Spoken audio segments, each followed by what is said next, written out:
Hello and welcome to the Sport Manitoba Performance presentation, Handling the Heat, what to look for and how to prepare to compete in the heat. This presentation is for all coaches, athletes, and parents as they prepare for outdoor competition in hot, humid environments. If you have any questions, please contact us with the contact information supplied at the end of this presentation. Our objectives for today are to understand how the body responds to extreme heat, signs and symptoms to watch out for, how to prepare to compete in the heat prior to the games, and cooling strategies at the games. As nice as the scenery is in the Niagara region in August, the temperatures can be very extreme. The average temperature is 25 degrees Celsius. The average humidity is 75%. The UV index average is 6, which is a high health risk from unprotected exposure to the sun's UV rays. What does this mean? It means it's going to be hot and humid, and Team Manitoba will need to be prepared to handle the heat at Canada Games.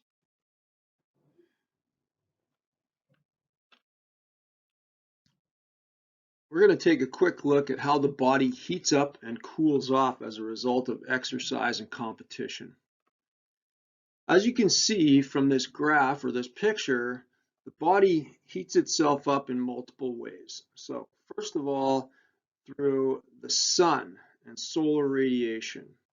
And secondly, from the air. So it gets ambient temperature, and the humidity can also increase its body's temperature. From the working muscles, so right in those muscles, they're increasing a temperature as a result of the work they're doing. And finally, from the ground and reflective solar and ground radiation energy. As the body then heats up, it needs to cool off. So how does it release the heat or cool itself? It does so by breathing and respiration, by sweating and evaporation from the skin, and through blood flow, muscular and below the skin, and radiation, just general heat release from the body.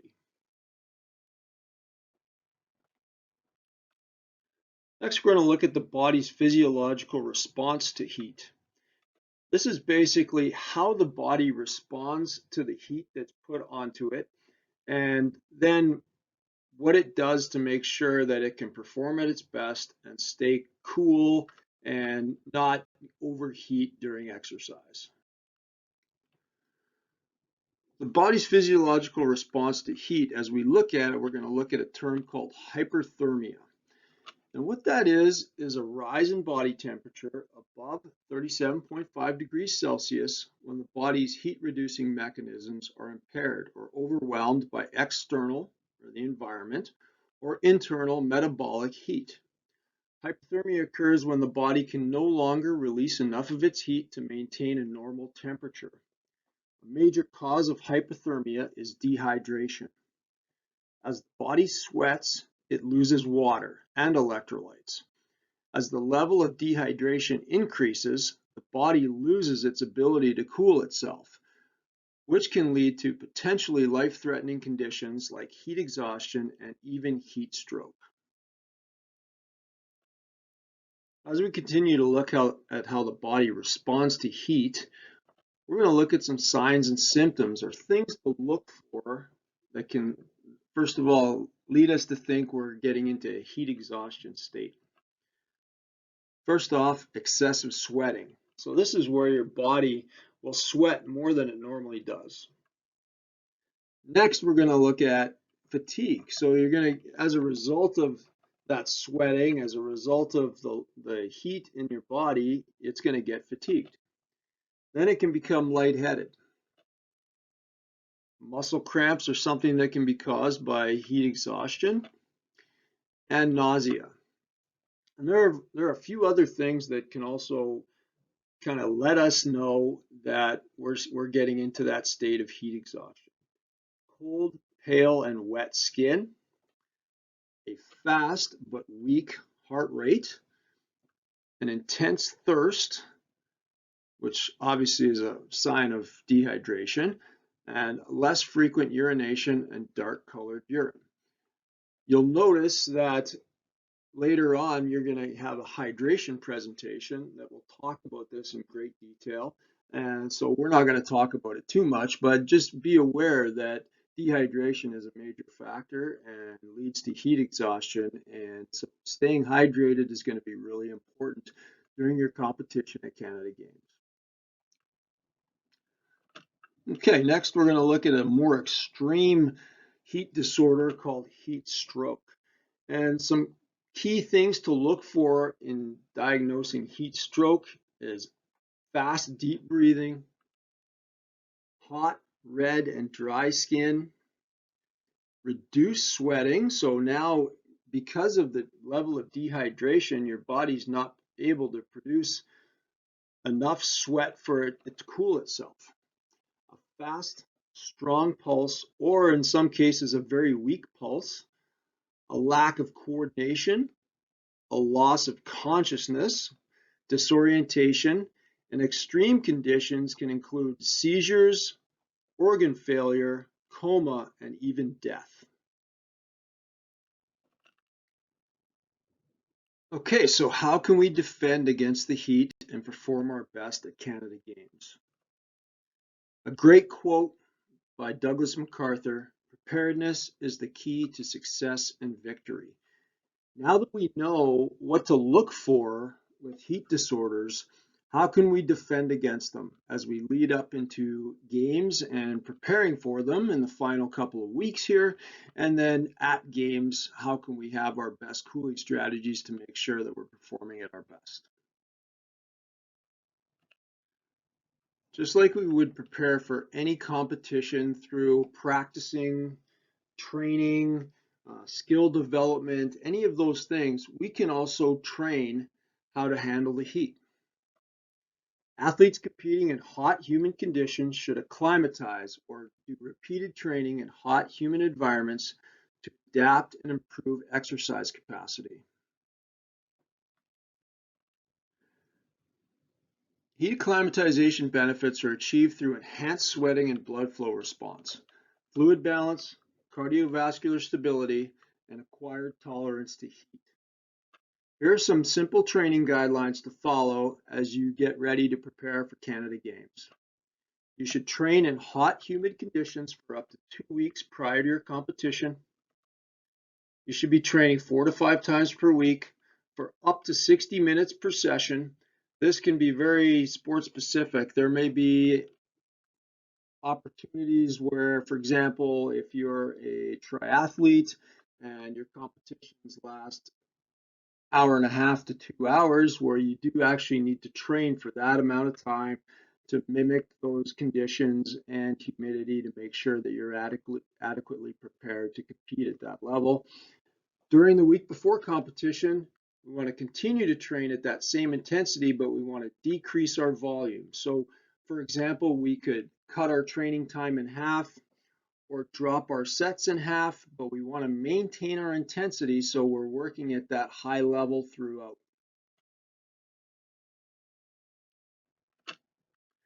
As we continue to talk about training in the heat, we want to need to know how long the benefits of heat acclimatization training last for.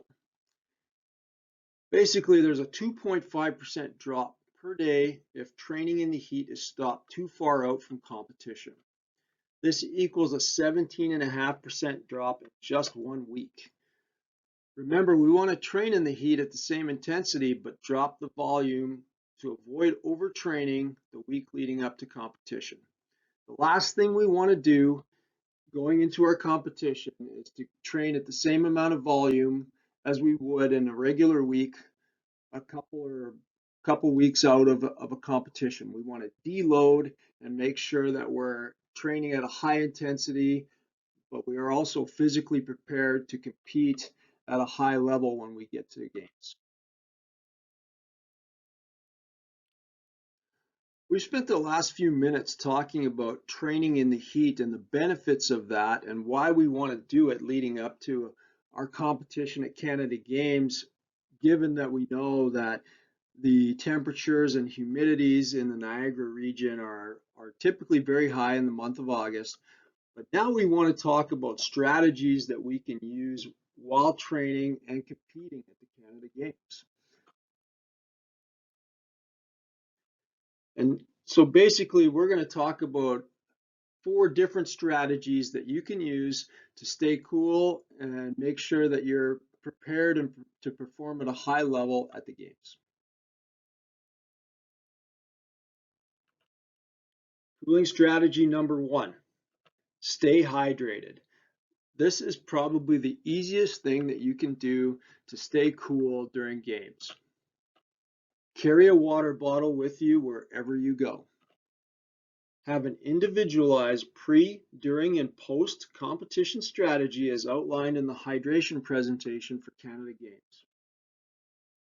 Water is important in helping regulate body temperature. Even a 2% drop in body water can affect your body's ability to function properly, affecting overall performance. Here's a sample hydration strategy. Weigh in before and after training or competition.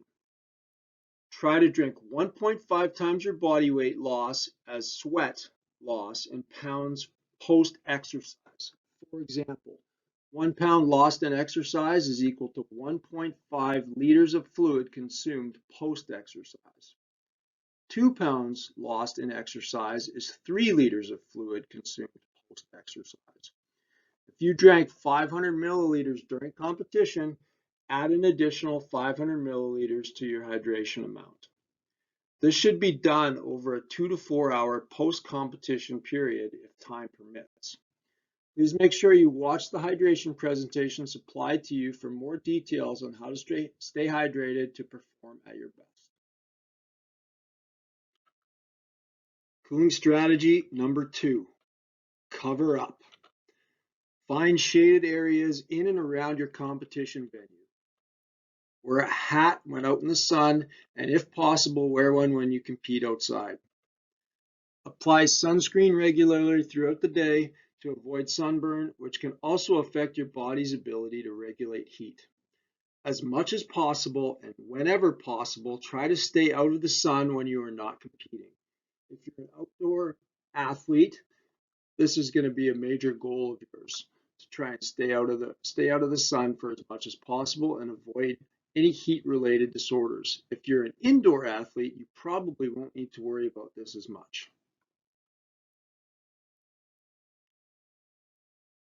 Cooling strategy number 3. Here are some inexpensive cooling tools. A wet face cloth with cold water and freeze it if possible. Carry it in a Ziploc bag or plastic bag on your way to your competition venue and keep it as cold as possible. Buy a spray bottle or misting sports bottle and spray yourself with cold mist regularly throughout the competition. You will receive a microfiber cloth in your Team Manitoba kit. Wet it with cold water and store it in a Ziploc bag or cooler, or if possible, freeze it and have it ready to use at your competition.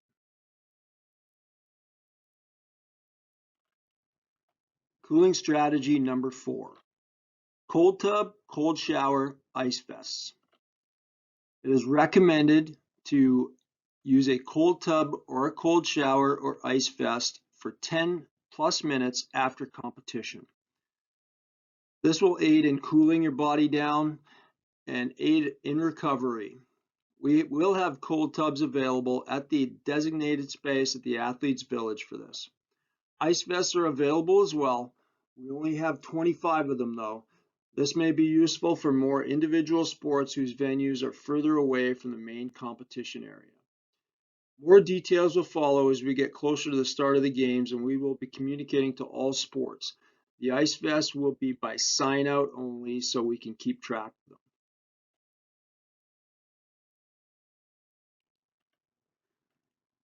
Now that we have these 4 strategies in place, when's going to be the best timing for us to apply them? Prior to competition, the goal is to create a heat sink to increase heating capacity of the athlete during competition.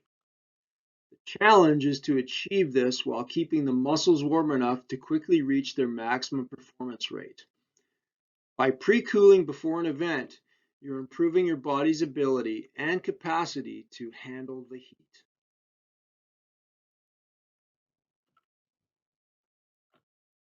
Here are some practical pre-competition cooling strategies. Cold or ice water ingestion, simply drinking cold water. A sports mist bottle to spray on your face, arms, legs. A cold, damp cloth on your head, neck, arms, and legs. These are just a few key things that you can do to stay cool prior to your competition.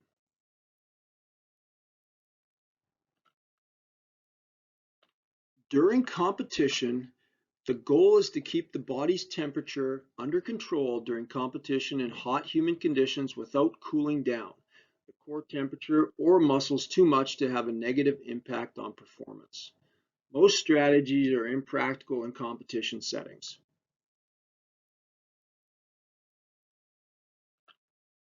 Having said that, the in-competition cooling strategies are very similar to those of the pre-competition cooling strategies. We want to drink cold water, have a sports mist bottle around to make sure we can spray ourselves with cold water on our face, neck, head, arms, etc., and a cold damp cloth on our head, neck, arms, and legs. These are just simple things that you can do that can help keep you cool during competition.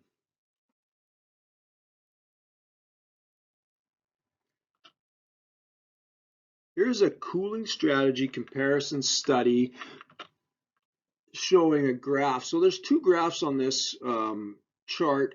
The top one is total performance improvement, and in the dark gray, it shows total improvement. And then the next ones have a variety of different tools that are used. So this one right here is facial cooling, like with a cloth or water spray, and it shows the highest improvement in competition. The next one is a cooling vest. Then the next one is menthol ingestion, then cold water ingestion, and then cooling packs. The bottom graph shows the effect size. So as the graph here shows, cold water ingestion shows a lower performance improvement, but it has the highest effect size. It is the easiest and most accessible in competition cooling strategy, with ice vest ranking second in the effect size and a cold cloth or spray bottle the next most effective. So just some simple things that using our tools that we provide you, you can easily stay cool during training and during competition by using our simple strategies. Now we're going to look at post-competition cooling. The goal is to deal with overheating and its potentially harmful consequences. It can aid in recovery and may help improve performance for the next competition, game, or event.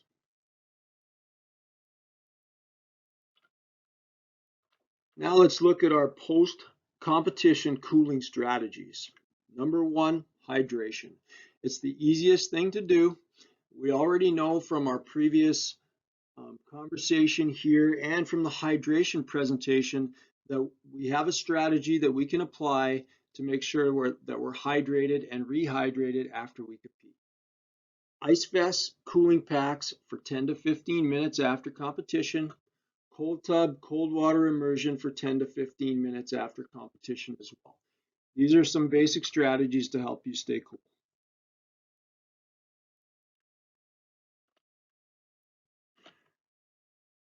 This is a great little infographic on which modalities to use in which situations. So you can see here that with our pre-cooling, the things that are fairly effective to use in pre-competition are a cooling vest, ice vest, cold water ingestion, ice water ingestion, menthol, facial cloth or spray bottles, cooling packs, cold water immersion. Okay, when we get into in competition, we're looking at things that like those same things all apply with the exception of cold water immersion. Obviously, you can't dip yourself in a cold tub while you're in a competition. That's just not very practical whatsoever. And then for the post, ice vests, cooling packs, cold water immersion, cryotherapy. So this just shows that there's a good time to apply these different modalities. We've already talked about this. This just kind of confirms all the things that we've already talked about. We are now in our final countdown to the Canada Games. It's important to prepare yourself for the hot, humid conditions in the Niagara region in August. If you're a week 1 athlete, you should be starting your heat acclimatization training the week of July 25th. If you're a week 2 athlete, you should start your heat acclimatization training the week of August 1st. Remember, as we discussed previously, you need 2 weeks of preparation in hot, humid conditions to make sure that you're adequately prepared to handle the heat at Niagara at the Canada Games in 2022.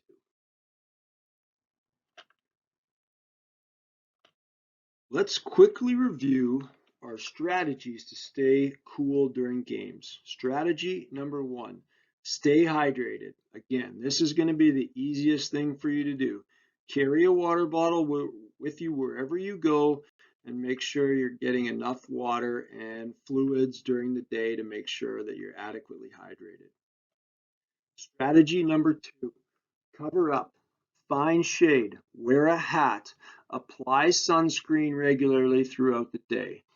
Again, it may not be realistic for you to find shade, but wherever you can, get covered up, make sure that you're out of the sun when you're not competing so you can make sure that you don't get any heat disorders while you're out at games. The last thing we want to do is miss any competition because we weren't prepared to handle the heat when we're out there.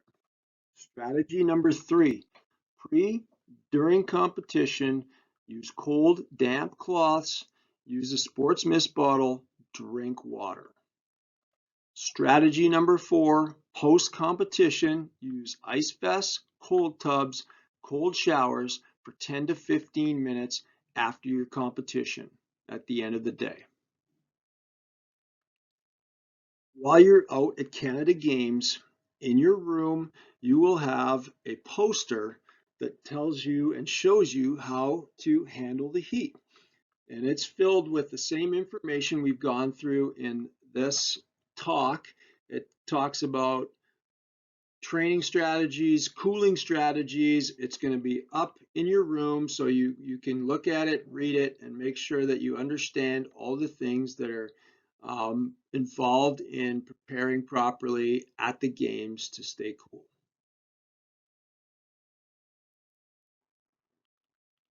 Also included on the wall in your residence will be a staying hydrated infographic or poster. On that on that poster, you will see all the things that were talked about in the hydration presentation and some strategies on what to look for and strategies on how to stay hydrated during games to make sure that you're performing at your best when it matters the most. If you have any questions about your preparation for Canada Games over the next 2 weeks before heading out to your games, please feel free to contact us. You can reach me at jeff.wood@sportmanitoba.ca or contact me directly by phone at 204-925-5751. In closing, we want to thank you for taking the time to listen to this presentation. We hope you found it beneficial. We also want to wish you well at Canada Games. Train hard, recover well, and achieve your personal best. Go Team Toba.